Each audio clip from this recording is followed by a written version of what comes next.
Rashk muhabbat belgisimi?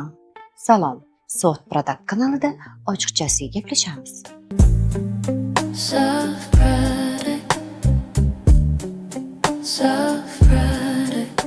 Ko'pchilik rashk qilsa, demak sevsa kerak degan fikrni eshitgan.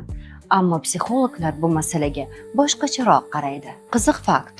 Yengil rashk ba'zan inson uchun munosabatlar qadrli ekanligini anglatadi yoki rashk qilgan inson o'ziga ishonchi yo'qligini bildiradi.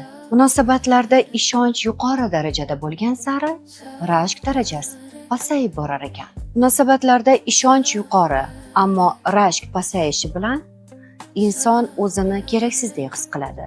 Ammo bu bor-yo'g'i ishonch. Xursand bo'ling. Ammo shunday insonlar borki, ularni kimdir rashk qilib turmasa, ular o'zini u insonga keraksiz ekanman deb his qiladi. Psixologlarning ta'kidlashicha, bunday insonlarda oksitotsin gormoni yuqori bo'ladi.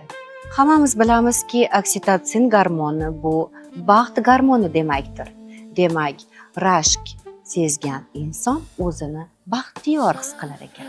Mutaxassislarning fikricha, rashkning o'zi muammo emas.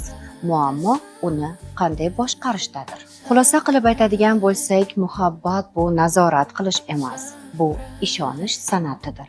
Sizcha, o'ta rashkchimisiz yoki befarqmisiz? Izohlarda yozib qoldiring.